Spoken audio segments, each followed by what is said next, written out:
Bonjour, mon nom est Philippe, je suis étudiant à la maîtrise en biochimie.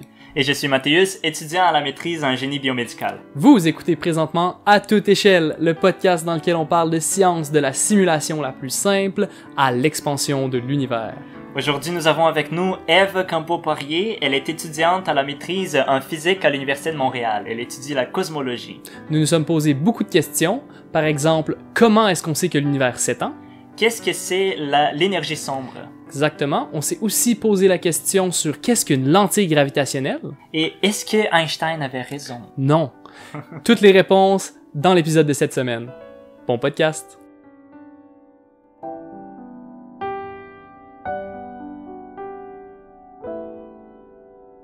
Alright. Ève, bienvenue au podcast. Merci, bonjour. Alors, cette semaine, on va parler de quelque chose qui est pas pratique pour quiconque, mais qui impressionne tout le monde, la cosmologie. Qu'est-ce qu'il y a dans l'espace? Comment est-ce que l'univers s'étend? L'énergie sombre? Toutes ces choses-là. Est-ce que tu peux nous parler un peu de ce que tu étudies, ta passion pour la physique, pour commencer? Oui, ben moi, ce qui m'a amené en physique, c'est justement un peu les questions philosophiques, je dirais, là, de comme comment notre univers fonctionne, comment notre réalité fonctionne. Ça me semble être des questions vraiment de base, puis qui nous dépassent en fait, parce que les questions de cosmologie, s'il y a d'autres êtres intelligents quelque part dans l'univers, ben ils se posent les mêmes questions. Donc je trouve que j'aimais cet aspect-là de très universel, justement. Je trouve toujours que la philosophie et la science, elles sont vraiment proches l'une de l'autre. Elles marchent main dans la main, effectivement. Oh, ouais, c'est ça. Et j'aurais peur, en fait, j'avais la même question avant quand je commençais mon parcours dans la science, mais j'aurais peur d'être encore plus, comment je dirais ça? Parce que là, on se demande, l'univers, il est tellement grand, mais j'imagine quand tu commences à étudier l'univers, tu te rends encore plus compte que c'est genre énorme. Ça donne pas une crise existentielle en plus? Oh, tous les jours. Oui.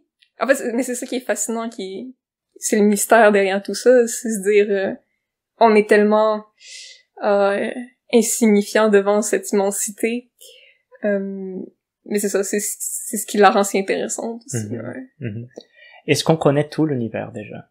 Ah, pas du tout. Non? Pas du tout.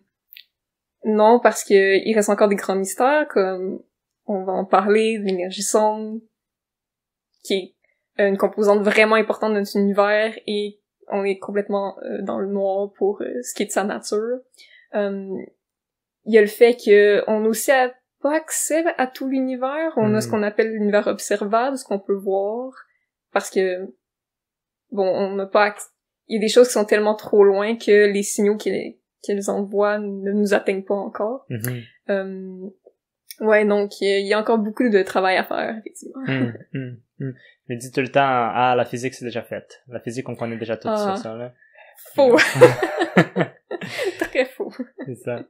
C'est du monde comme toi qui viennent puis qui on a eu un autre invité, Serge, un ami à toi qui est venu puis nous parlait encore plus d'autres. Toi tu regardes les géants là, puis Serge regardait les super petits. Je pense que c'est dans ces deux domaines, right, qu'on sait pas beaucoup de choses encore. Tout à fait. Dans le domaine autour de nous là, si je regarde aux échelles de d'un oreiller, là on connaît déjà tout ça. Mais si on regarde les cosmos, ça devient encore très confus. Ouais, il y a encore beaucoup de faits à déterminer, dont la constante Hubble-Lemaître, qui est la constante d'expansion de l'univers, et c'est de quoi on va parler aujourd'hui. Donc, parlons un peu de l'expansion de l'univers. Qu'est-ce que ça mange en hiver, l'expansion de l'univers? Bon, en gros, c'est que, bon, la façon dont on a de l'observer la plupart du temps, c'est que on voit que les galaxies autour de nous s'éloignent de nous de plus en plus rapidement. Puis, on sait qu'on n'est pas le centre de l'univers. Donc, on peut déduire que toutes les galaxies voient toutes les autres galaxies s'éloigner d'elles de plus en plus rapidement. Donc, avec la relativité générale, on peut savoir que ce qui se passe, c'est comme... Ce qui est aussi très drôle avec la relativité générale, c'est comme si on a les masses sont comme superposées à l'espace. Donc, elles ont des positions fixes dans l'espace, mais l'espace, lui, s'étire. Lui, prend de l'expansion. Et c'est pour ça qu'on voit toutes les galaxies s'éloigner de nous. Donc, voilà. C'est une espèce d'étirement des échelles de distance entre les masses. C'est ça, l'expansion de l'univers. Donc, j'ai entendu qu'il y avait une sorte d'historique derrière cette histoire-là de l'expansion de l'univers, que Einstein est impliqué, donc ce serait ridicule de pas passer à travers cette historique-là. Est-ce que tu peux nous en parler un peu? Ouais, c'est ça, c'est Einstein a qualifié ça de la plus grande erreur de sa vie. En fait, c'est que au tout début, quand il a développé la relativité générale, bon, comme je vous disais, l'énergie et la masse qui dictent la structure de l'univers, la géométrie de l'univers, ça c'est son équation de champ. Au début, il l'a publié en 1917. Puis 2 ans plus tard, il l'a changé parce que il avait réalisé que ces équations permettaient comme que l'espace change avec le temps, que l'espace soit une fonction du temps, que l'univers soit dynamique. Lui, il croyait que c'était impossible. Donc, ce qu'il a fait, il a ajouté ce qu'on a appelé la constante cosmologique. Il a donné exactement la bonne valeur qu'il fallait qu'elle aille pour que l'univers soit statique, qu'il bouge pas. Un peu plus tard, il y a d'autres scientifiques, Friedman, Lemaître, qui ont développé, à partir de les équations de Einstein, un univers dynamique, puis qui ont dit, ben, c'est tout à fait possible, peu importe la valeur de la constante cosmologique, qu'il y en ait eu ou non. Lemaître a été le premier à proposer un univers qui prend de l'expansion, et en faisant le chemin inverse, ben, ça a été aussi le premier à proposer le Big Bang, parce que si aujourd'hui, bon, on prend de l'expansion, mais avant ça voulait dire qu'on était plus petit. Donc Einstein, en entendant tous ces arguments-là, finit par retirer la constante cosmologique en disant que ça avait été une grande erreur de l'ajouter. Donc ça en est resté là jusqu'à en 1998, quand on a découvert l'expansion accélérée. Ben l'accélération, dans les équations, on peut l'ajouter comme étant une constante cosmologique. Donc voilà, dans le fond, peut-être que c'était pas une si grande erreur finalement, ça se peut qu'il y en ait une constante.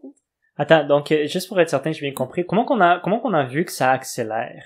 Est-ce que c'est parce que quand on mesurait la vitesse à laquelle les galaxies s'éloignent il y a 10 ans, les chiffres étaient plus petits que quand on le mesure maintenant?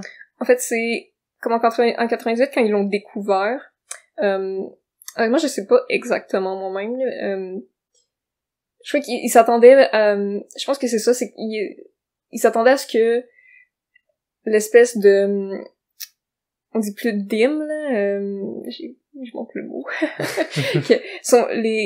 la lumière était plus ténue que ce qu'on s'attendait, que vraiment l'observation nous indiquait que les galaxies s'éloignaient vraiment à un taux beaucoup plus rapide qu'on s'attendait, mais en fait, justement parce que ça s'accélérait. Et donc, Einstein, il s'était dit, attends, l'univers, là, ça se peut pas qu'il expande. Puis il a mis une constante qui cause que l'univers expande pas dans les équations. Puis à un moment donné, d'autres scientifiques étaient comme, mais non, ça expande, là, tu peux pas dire ça. C'est possible, voilà. Ouais, il a utilisé une sorte d'arbitrage éditorial sur ses propres équations. Il était comme, moi, mon idéologie, c'est l'univers. Ça s'étend pas. Fait que ça va être 2.5. Et quand on y pense, c'est un peu... je comprends que les gens aient de la misère à concevoir que l'univers soit en expansion, tu sais. Moi-même, je travaille là-dessus, puis parfois, c'est un peu difficile à saisir, à s'imaginer. C'est pas si surprenant que, au premier abord, il y a quelqu'un qui est fait, c'est probablement pas possible, tu sais. Parfois, les maths nous donnent des choses, mais est-ce que c'est physiquement applicable? Pas nécessairement, donc voilà. Dans le fond, on est tous genre 1 centimètre plus loin, plus grand chaque jour, là, ce qu'on expande tout le temps. Un jour, je vais pouvoir mettre 6 pieds sur Bumble. Voilà. C'est ça. C'est bien ça, on grandit tous à chaque jour. C'est ça. Ok. On va essayer de faire ça très simplement. Je sais que c'est très difficile de répondre à la question que j'ai demandée maintenant, là. Comment qu'on sait qu'elles s'éloignent? Est-ce qu'elles deviennent plus petites parce qu'elles sont déjà super petites qu'on en regarde? C'est l'effet Doppler. Est-ce que ça vous dit quelque chose? C'est comme quand une ambulance est au loin, puis elle s'en vient vers nous, comme la fréquence à laquelle on l'entend change de quand elle s'approche et quand elle s'éloigne. C'est la même chose avec la lumière. Donc, la lumière que les galaxies nous envoient, on sait qu'elle devrait être d'une certaine couleur, mais vu qu'elle s'éloigne, on voit une lumière qui est décalée vers le rouge. Et avec cette mesure-là, on peut savoir elles sont à quelle distance, à quelle vitesse elles vont. Donc c'est, comme t'as dit, si on écoute une ambulance qui s'en vient, quand elle est proche de nous, c'est très aigu les sons que l'ambulance a fait. Puis plus elle se loin, plus grave est les sons. Hein? Tu fais oui, oui, oui, oui, oui, et plus ça va loin.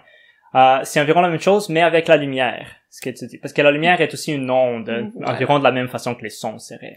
Voilà, mais oui, c'est aussi une onde, donc elle fonctionne de la même façon, elle a le même comportement physique. Donc voilà, c'est juste que le son, c'est comme la tonalité qui va changer, mais avec la lumière, c'est la couleur. Puis juste pour aller un petit peu plus loin dans l'analogie de l'ambulance, quand l'ambulance s'approche de nous, il y a une certaine fréquence du son qui sort de l'ambulance, mais en plus de la fréquence du son qui sort de l'ambulance, elle a une certaine vitesse vers nous, et donc ça, j'ai pas un meilleur mot de squish, ça se combine, compresse le son, et donc il devient plus aigu quand il est compressé, et lorsque l'ambulance nous passe, là, le son prend du temps à nous atteindre à cause de la vitesse, et en plus, il y a la fréquence de base qui est la même. Et là, au lieu de compresser, ça étire le son. Puis là, c'est la même chose avec des galaxies au loin. Vu qu'elles s'éloignent, ça va étirer la lumière. Et une lumière étirée, une lumière visible blanche qui est étirée, devient rouge. Voilà, parce que c'est ça, sa longueur d'onde va comme s'étirer, puis le rouge a une longueur d'onde plus petite, parce que je me souviens. En fait, je suis comme même plus sûre de... les rouges, il est plus long, la longueur d'onde est plus longue, right? Puis, au contraire, si les galaxies s'approchaient de nous, on les verrait bleus. Wow. Parce qu'à l'inverse, voilà. Parce qu'il est bleu, il est plus court, donc c'est comme squished. Voilà. Right? Ok. C'est vraiment cool, c'est vraiment cool. Mais là on sait que ça s'éloigne, on sait que les choses vont loin de nous. Pourquoi? On a-tu une idée de pourquoi ça se passe? La réponse rapide serait non. Puis c'est ça qu'on cherche à déterminer, en fait. On sait que ça prend une énergie, qu'on appelle l'énergie sombre, ça prend comme une espèce d'apport énergétique. On sait pas d'où il vient. Puis c'est ça le grand mystère, en fait. Voilà. Ok, donc il y a de quoi qu'on sait pas c'est quoi, fait qu'on appelle l'énergie sombre. Exactement. Ça cause les choses de aller plus loin l'une des autres. Est-ce que s'éloigne de nous à une vitesse constante en ce moment? En ce moment, non. On croit que ça n'a pas nécessairement toujours été le cas. Mais on a découvert à la fin des années 90 que cette expansion-là, elle est accélérée. Et ça a comme rajouté une couche au mystère, en fait. Parce qu'on croyait pas que c'était accéléré jusqu'à tout récemment. Ok. Et au début, tu as commencé en disant que l'espace, il s'étire, mais la masse, elle est fixe en espace. Oui. Et ça s'étire pas? Non. Ok. Ça, c'est, en fait, une des choses qui, comment dire, me fascine le plus avec la relativité générale. C'est, en fait, je me demande si je la saisis vraiment bien dans son ensemble, parce que j'ai l'impression que, tu sais, les masses aussi occupent de l'espace. Oui. Alors, en fait, je crois que il y a plus une question d'échelle. Comme je disais, plus elles sont loin, plus elles s'éloignent rapidement. Peut-être, en fait, qu'on s'étire un tout petit peu, mais vu que, comme on parle de cellules, on parle d'atomes, ça reste comme... Que localement, c'est vraiment une petite expansion qui est imperceptible par un instrument. Comme je m'avancerai pas trop là-dessus, parce que... c'est ça, ça m'échappe un peu. Ouais. C'est juste à un moment donné, je lisais sur ça, je pense que je lisais, puis je pensais genre, si ça continue à s'étirer, et ça s'étire, et ça s'étire, et ça s'étire. À un moment donné, les choses vont pas juste commencer à casser, genre, si tout l'espace commence à s'étirer. Ouais, parce qu'à un moment donné, il va s'étirer tellement que nos atomes, les protons dans nos atomes vont plus être capables de maintenir les électrons autour. C'est ça, quelque chose comme ça. C'est une possibilité. C'est une des fins possibles de l'univers. Hey boy. C'est le big rip.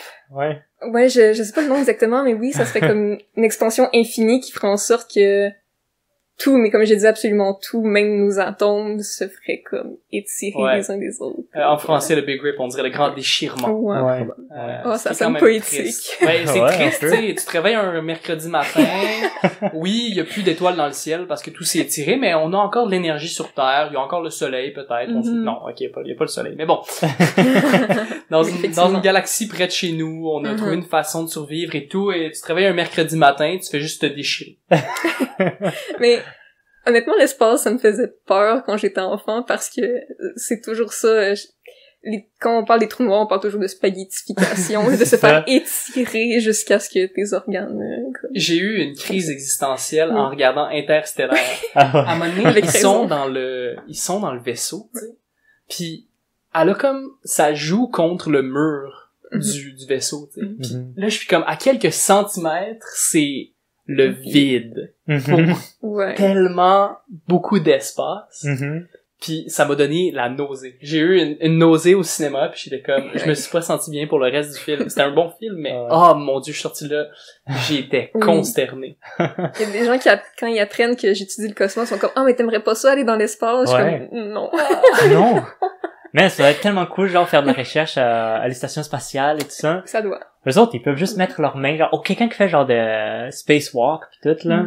Ils sont dans le vide, c'est juste dans un gros costume, genre, ça doit être une expérience incroyable, c'est sûr, de voir des levées de terre et ce genre de choses. C'est sûr. Anyways, on n'est pas là pour parler de ça. Donc, l'univers s'étend parce que il y a l'effet Doppler avec la lumière. On est dans un univers observable qui finit autour de nous. On est au centre de notre univers observable. Et la raison pour ça, comme tu l'as si bien dit, c'est parce que tout s'éloigne et à un moment donné, quelque chose s'éloigne à un point tel que sa lumière ne peut même pas nous atteindre. Excuse-moi, là, ça vient de me venir en tête.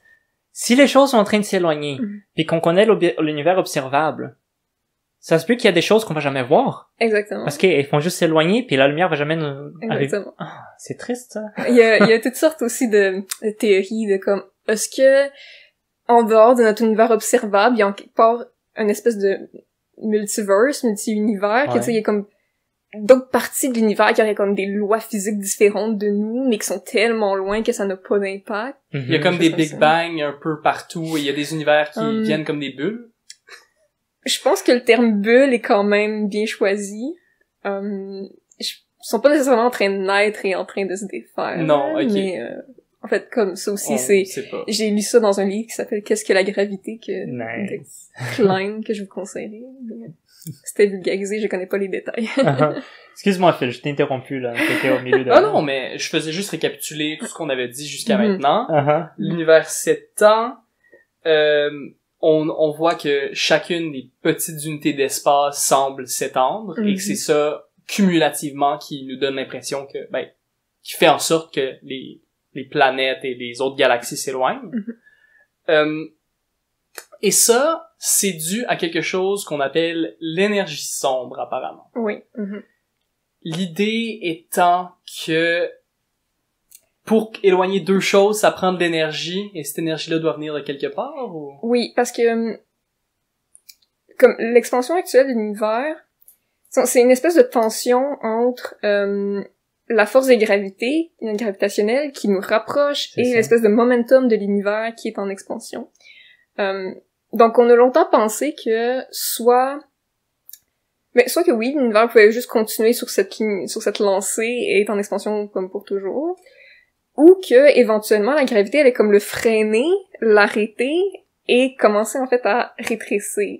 Il y a comme un combat là entre l'expansion et la gravité. Voilà. Est-ce que ça se peut oui, juste pour terminer en fait la réponse à la question, c'est donc là vu qu'on voit qu'il est accéléré, là ça veut dire qu'il y a quelque chose qui est en train de contrecarrer la gravité, quelque chose qui est en train de comme de fournir de l'énergie au système pour qu'il puisse comme prendre de l'expansion en accélérant.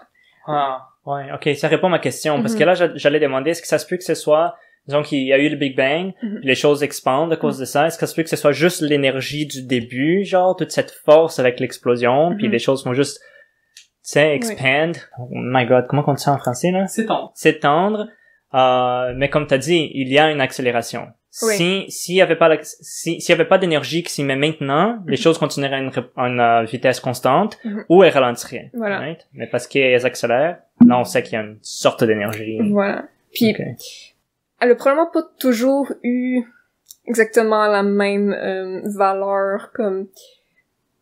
On pense que t'as eu des phases où l'univers a eu comme des très grandes expansions rapides, puis que ça a été un peu plus stable, que c'était pas cette énergie-là qui dominait. Comme il y a eu des phases où l'univers était plus dominé par le rayonnement, tout ce qui était plus lumière, puis éventuellement la matière, et puis aujourd'hui, c'est l'énergie sombre. Wow. Donc, l'énergie sombre, tu dis qu'elle change de valeur, ou sa valeur change par rapport aux autres forces autour? Ben, on pense que comme cette densité d'énergie-là, elle est constante, mais comme que son effet... En fait, je sais pas trop exactement comment l'expliquer. C'est que je dirais... Aujourd'hui, on pense qu'elle est constante, mais que c'est possible que dans le passé, elle ait pas eu exactement... qu'elle ait été différente. Mais tu dis que la densité est la même. Ça veut dire que par mètre carré autour de moi, il y a une certaine quantité d'énergie sombre.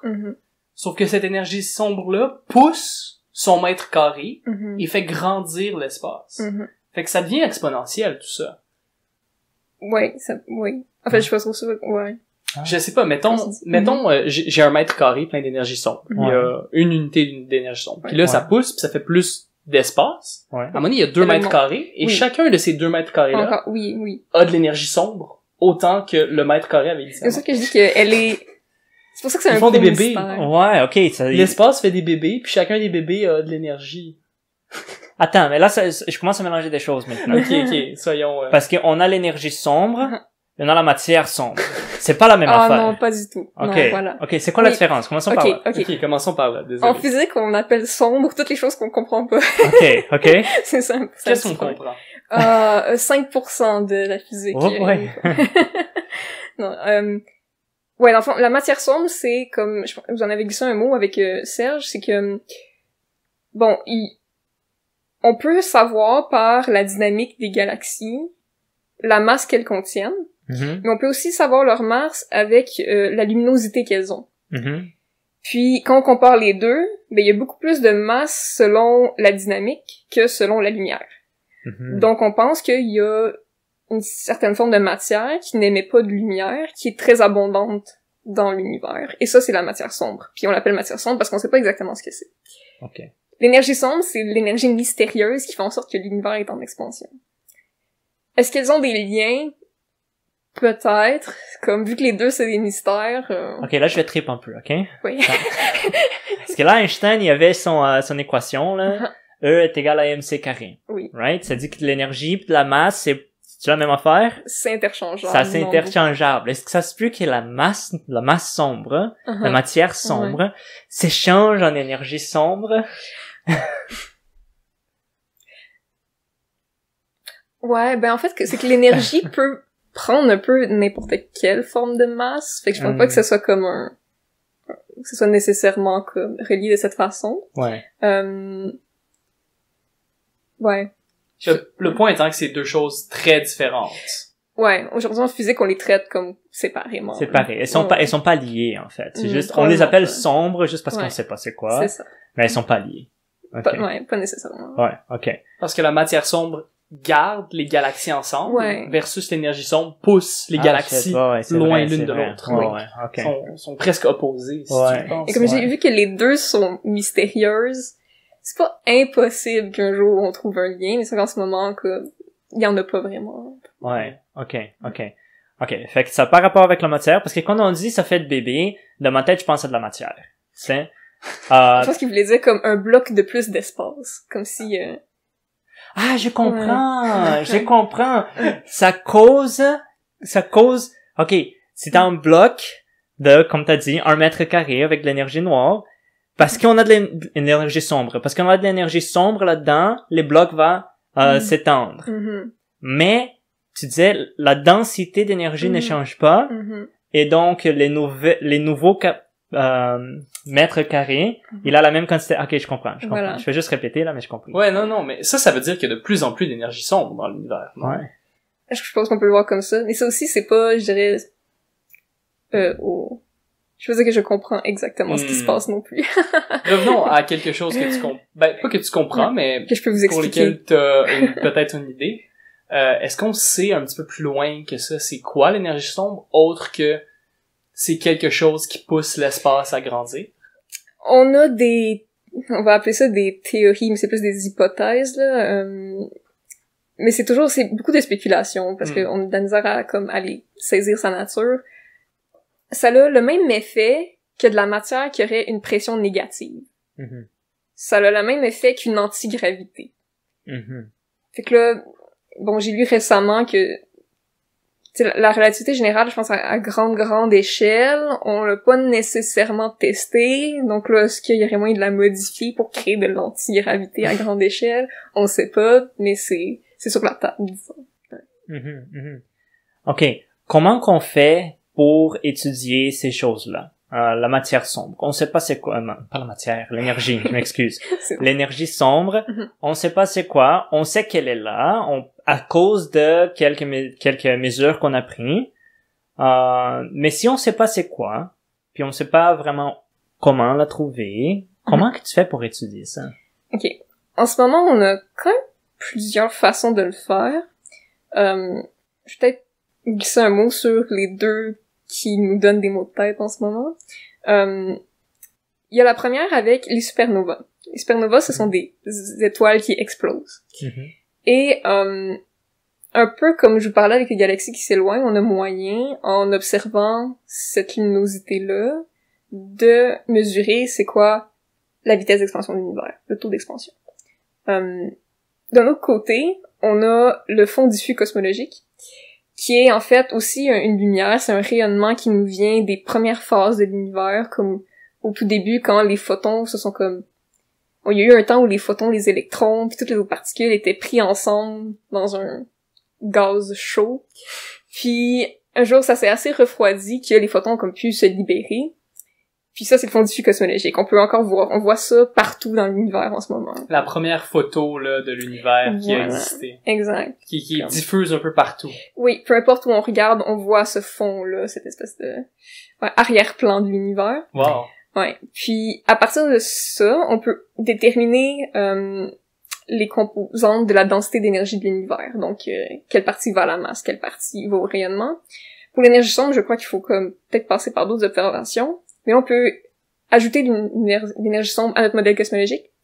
Puis avec le modèle cosmologique puis ces observations-là, on peut trouver aussi une mesure de la constante de Hubble, qui est aussi le taux d'expansion de l'univers. Donc là, on a ça. Le fond diffus cosmologique avec notre modèle. Puis de l'autre côté, on a les supernovas. Puis les deux ne nous donnent pas le même résultat. Donc c'est là qu'il se passe quelque chose d'intéressant. Ça veut dire qu'en quelque part, il y a quelque chose qu'on comprend pas. Quelque chose qui nous reste à découvrir. Donc, la seule étude de l'énergie sombre ou de l'expansion de l'univers, c'est la seule étude comme sérieuse, entre guillemets, scientifique, c'est l'étude de cette constante Hubble, le maître-là, que tu dis. Et cette constante-là, c'est la constante qui dit à quelle vitesse ou à quelle accélération l'univers s'étend. Voilà, c'est un taux d'expansion. Puis, quand on parle de la constante de Hubble, on parle de sa valeur actuelle, parce qu'elle varie dans le temps. C'est pas une constante.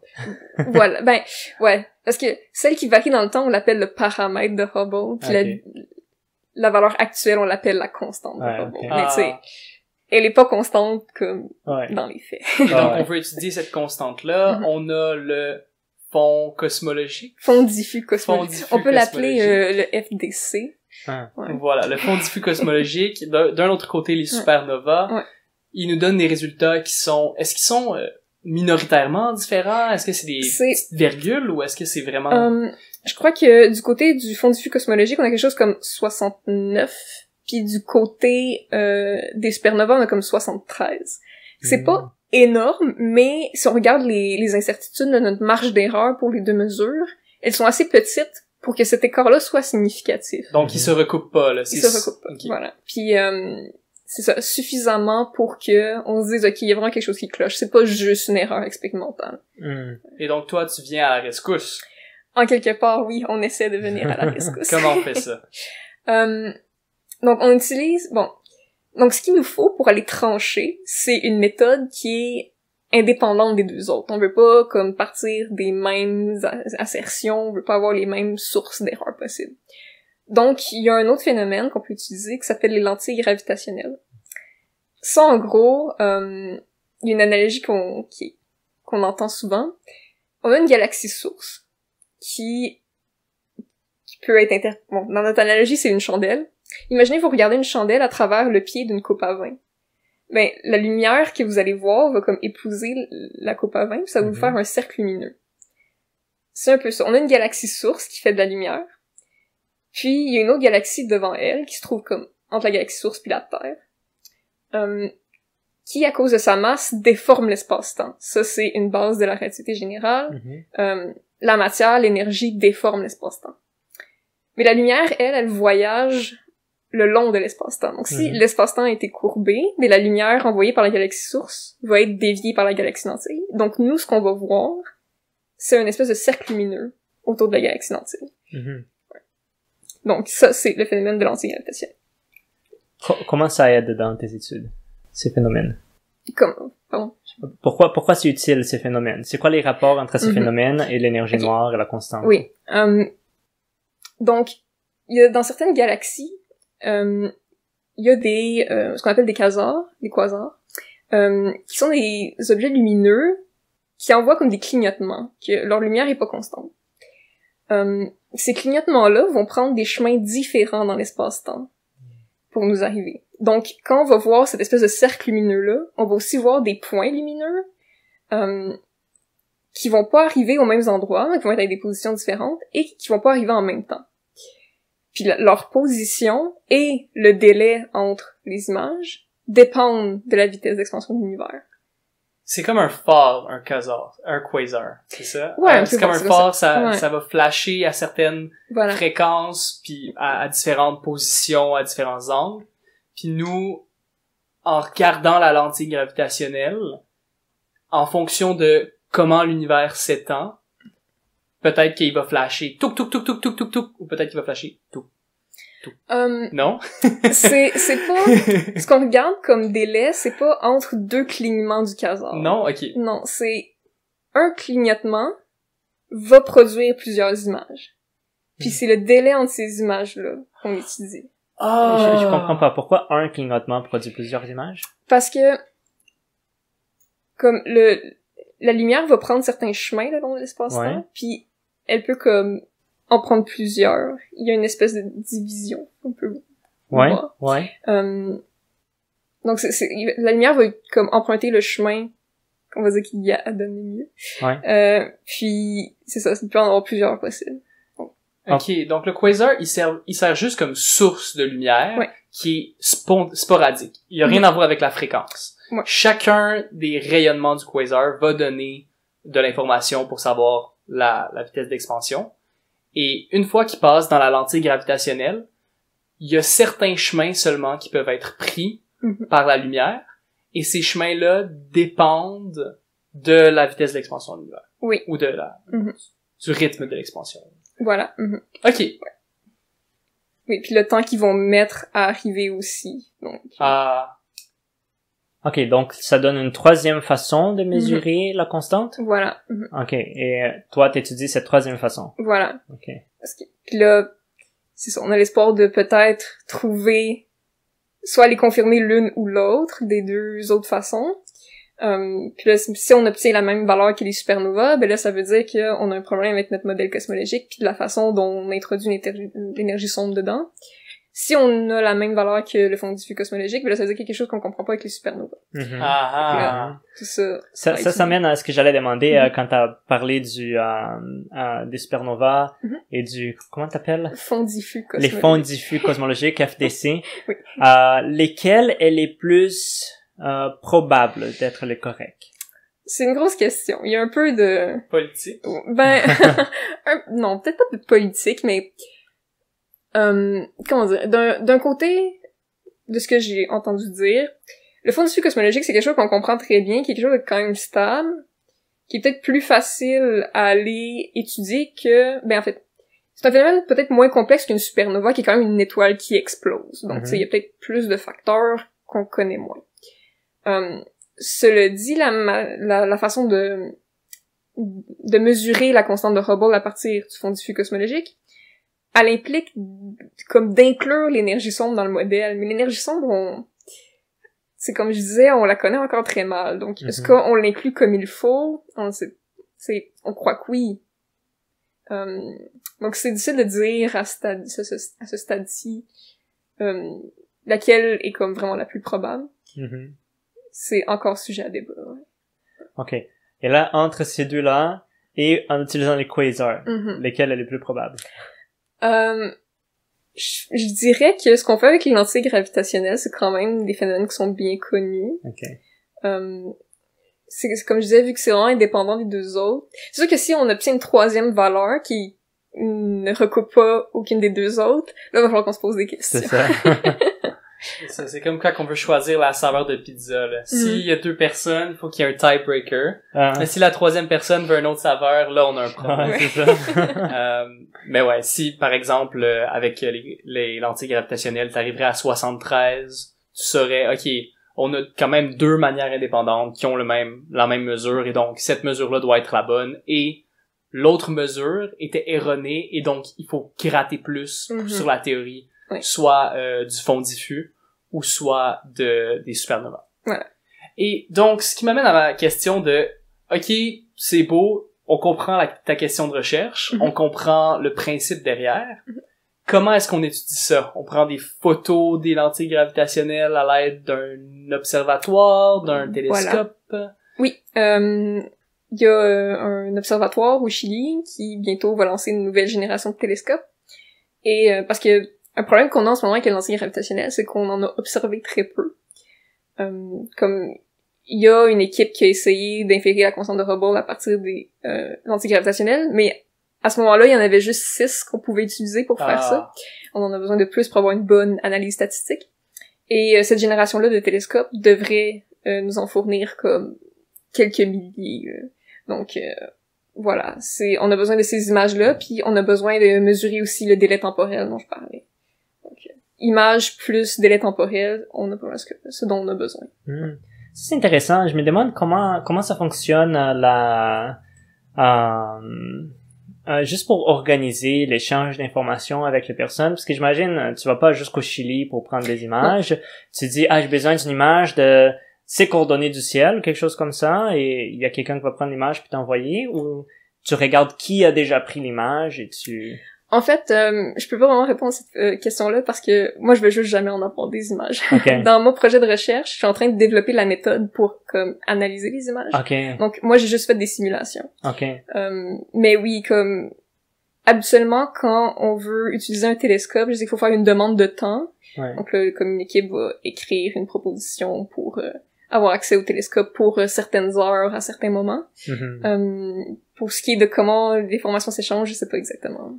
Puis dans son texte qui s'appelle Ma recherche en 800 mots, elle a dit que le télescope allait produire jusqu'à 500 pétaoctets de données. Ouais. Ça, c'est l'équivalent de mémoire de 500 000 MacBook Pro de 1 téraoctet. Tu sais, ouais. Donc, beaucoup de MacBook Pro, des images qui doivent être quand même haute définition, qui sont prises de manière presque constante.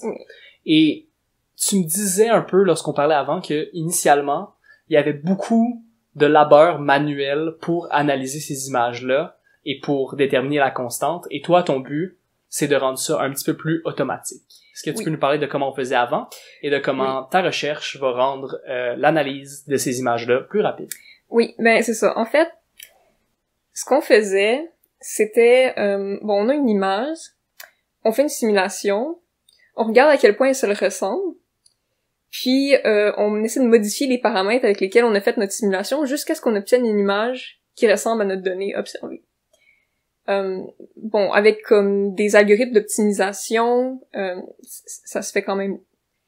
J'allais dire ça se fait bien, mais ça prend énormément de temps. Il y a vraiment beaucoup de paramètres. Et, bon. Donc, je crois que pour une lentille, ça peut prendre comme entre 2 et 3 jours à analyser. Oh, wow. Puis là, on va en avoir des milliers, donc ça nous prend quelque chose de plus rapide. Le groupe avec lequel je travaille... il y a Laurence Perrault-Levasseur puis Yasha Rezavé qui ont été, je crois, les premiers à utiliser l'apprentissage machine pour aller à la place. Parce qu'en fait, ce qu'il faut faire pour comme utiliser notre modèle, il faut d'abord aller ressortir les paramètres de nos deux galaxies, la galaxie source et la galaxie lentille. On a besoin de savoir comme c'est quoi leur distribution, la distribution de masse de la lentille surtout. Donc c'est ça, eux ils ont entraîné des réseaux de neurones pour que les réseaux de neurones apprennent à faire ça à la place de juste comme l'optimisation stochastique habituelle. Okay. Donc, avant d'entrer dans les réseaux de neurones, ta modification stochastique, si je comprends bien, c'est tu crées une simulation, une sorte d'univers dans un ordi, dans lequel il y a juste 3 objets peut-être. Il y a la source, la lentille gravitationnelle et l'observateur qui est nous. À peu près. Avec d'autres facteurs d'observation, mais ouais. Et là, tu prends l'image qu'on a obtenue et tu changes des paramètres de la source et de la lentille gravitationnelle jusqu'à ce que l'image dans cet univers simulé-là soit exactement la même qu'on a obtenue. Voilà. Et là, ça nous donne des informations sur l'expansion de l'univers. Voilà. Sauf que là, à toutes les fois qu'on trouvait une lentille, il fallait gosser avec les paramètres, puis c'était laborieux. Voilà. Et donc, ça prenait, t'as dit 3 jours par lentille? Oui. Oui. Et là... Avec la supervision d'étudiants, de chercheurs. Oui, 3 jours de travail qualifié, là. Oui, Pas 3 ça. jours de monkey work, là. Et on peut utiliser ce que t'as dit, des réseaux neuronaux, de l'apprentissage machine. Oui. Pour automatiser ça. Oui. Alors, est-ce que tu peux développer là-dessus? OK. Bon, je vais peut-être un peu donner une espèce d'intuition de ce qu'est un réseau de neurones artificiels.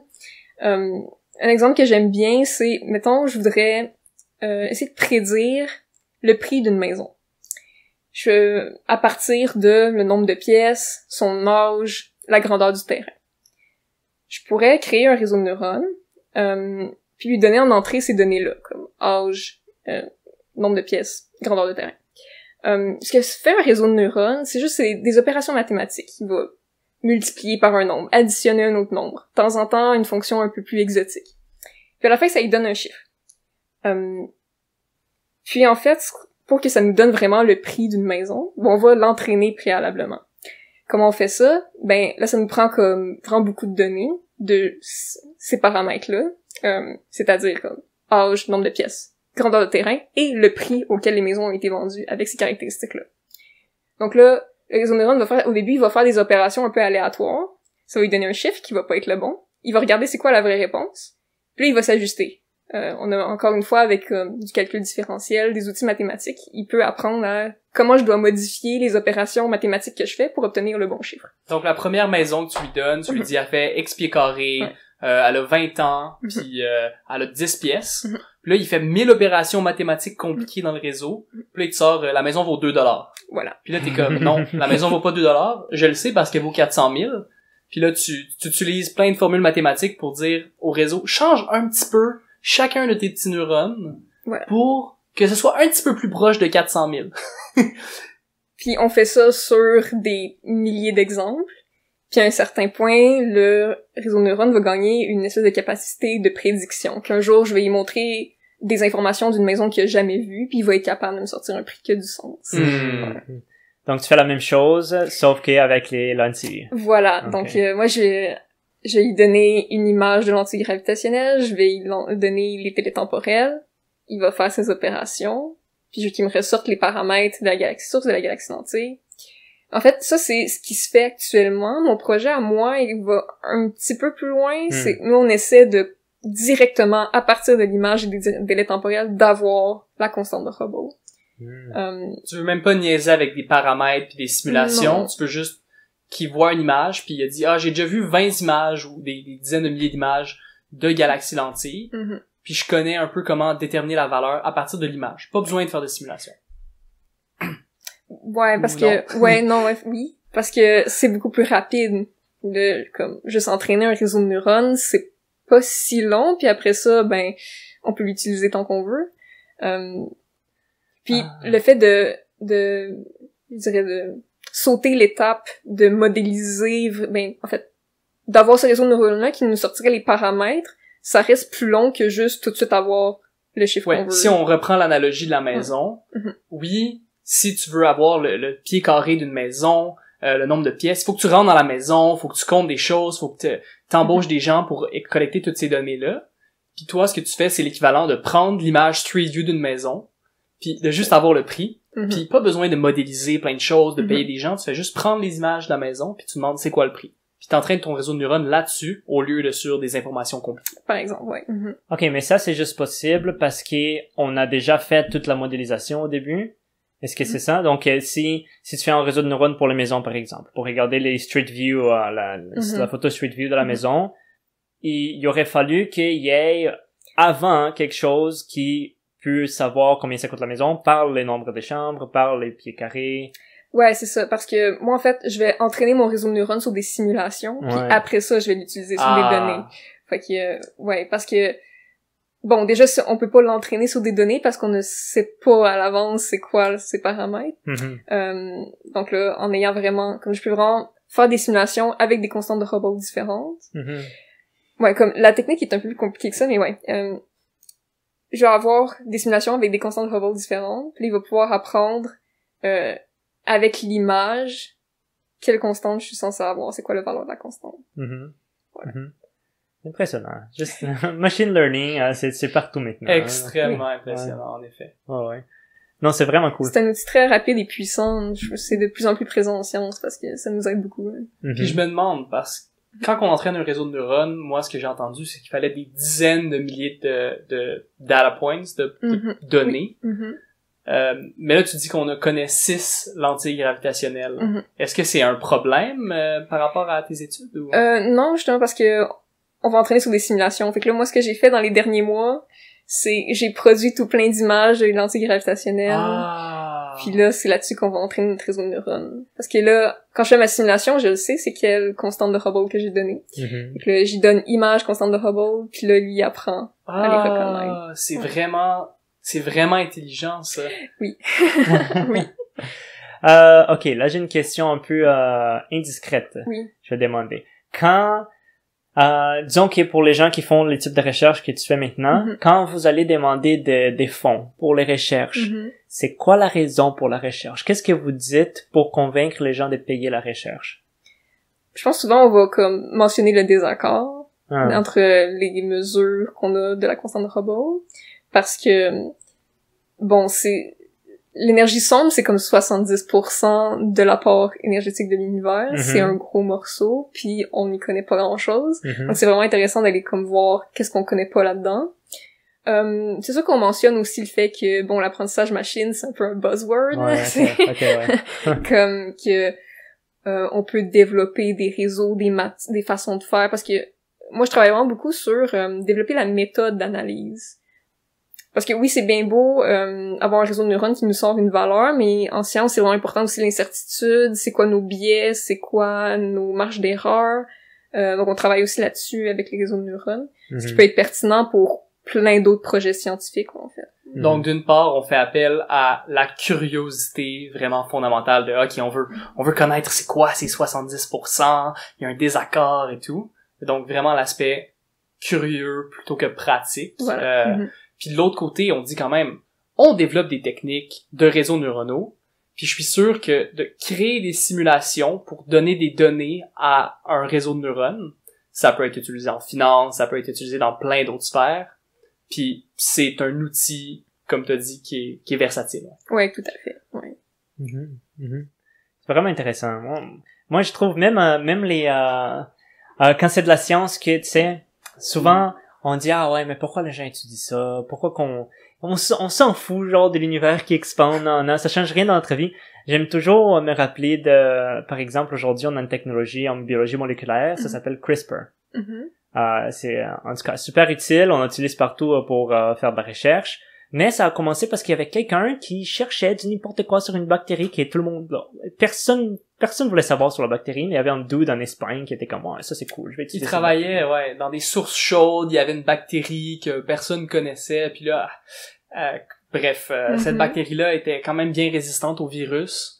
Puis c'était quoi déjà l'histoire? C'était qu'il y avait des compagnies de yogourt qui avaient des problèmes de virus qui tuaient leurs bactéries, les probiotiques là, dans les yogourts. Il y avait des problèmes de virus qui tuaient les bactéries, puis là ils ont commencé à s'intéresser à cette bactérie-là, puis tranquillement ça a évolué, et aujourd'hui on est en train de résoudre basically toutes les maladies génétiques possibles qui viennent d'un seul gène là, avec cette technologie-là qui vient de quelque chose de purement curieux. J'en dis, mon frère a une maîtrise en philosophie de la connaissance, puis on parlait de ça un moment donné, puis il me disait c'est important de financer la recherche fondamentale parce qu'on sait pas où ça va nous amener. Ça peut éventuellement déboucher sur des applications plus pratiques qui sont vraiment pertinentes pour l'humanité. Puis honnêtement, juste l'argument de comme satisfaire la curiosité humaine, pourquoi pas? Genre, on a les moyens de le faire. On est une société riche, on a les moyens de se dédier à l'aspect curieux qui est presque de l'art rendu là. Oui, en fait, ça fait partie de la culture au même titre que l'art, au même titre que comme nos façons de vivre. Puis je dirais que c'est un peu la raison pour laquelle on est en société, en fait. C'est parce qu'on peut comme s'allier ensemble et faire des grandes choses comme ça. Ouais. Ça, c'est une bonne façon de finir. La science fait partie de la culture, tout le monde. Je pense que de plus en plus avec le podcast, c'est un des messages qu'on veut donner aux gens. Absolument. Et tu l'as vraiment bien dit. Merci beaucoup, Eve, d'être venue au podcast. Est-ce que on peut te contacter? Si quelqu'un veut te contacter, est-ce que tu veux qu'on rende ton courriel accessible? Comment on peut... Oui, mon adresse courriel, c'est eve.campo-poirier à commercial-umontréal.ca. Parfait, ça va être dans la description. Excellent, merci beaucoup, c'est un plaisir d'être là. Merci beaucoup. Merci d'avoir écouté À toute échelle. Si vous avez aimé cet épisode, donnez-nous une note de 5 étoiles sur Apple Podcast et partagez notre projet avec vos amis et votre famille. Si vous avez des questions ou des commentaires, vous pouvez toujours nous contacter sur Instagram via le compte @ate.pod. À toute échelle est un projet réalisé par Philippe Carl et Mathias Schultz. La musique originale est composée et interprétée par Vincent Nélis.